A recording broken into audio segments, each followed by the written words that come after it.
think so often when we're going through hard times, our fear is that, if we're really honest, is that the Lord has left us, or that He's not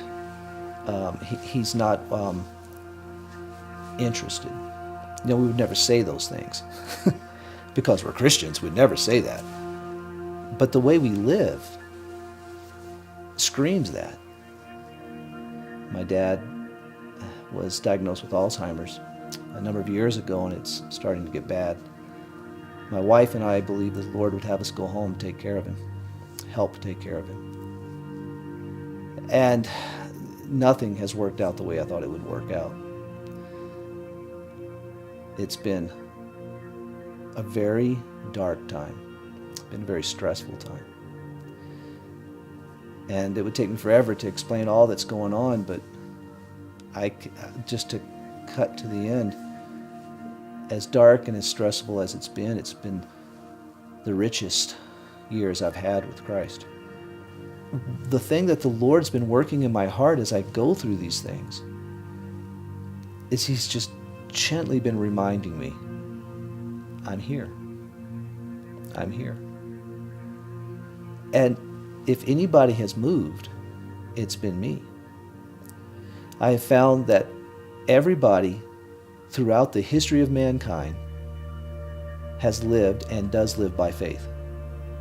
We either live by faith in Christ or we live by faith in ourselves. And when those dark times come, they start surrounding us, then what are we going to do? Are we going to continue to live by faith in Christ or live by faith in ourselves? We run to the Bible and we read the Bible to see what I need to be doing so that I can get rid of this darkness, so that I will be happy, so that things will be the way I think it should be.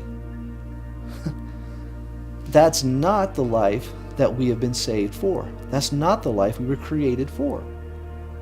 That's living in that flesh. That's living according to the same source that we have been rescued from. And so the Lord works in my heart and has these last 4 years, and He's telling me, Kelly, I'm here.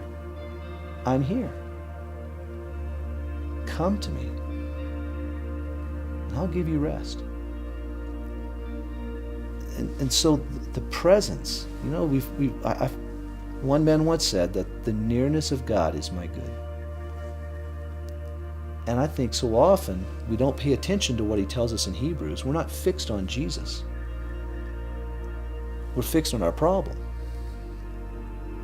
And the more fixed on the problem we are, the less of Jesus we see. Not that He's moved, not that He's gone anywhere. We're not looking to Him. And by faith, as we will, and the word fix in Hebrews, to fix our eyes on Jesus means to look away from all else too.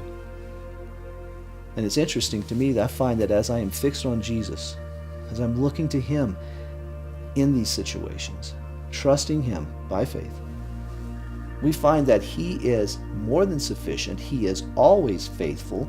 This is His life. He's not going to deny it.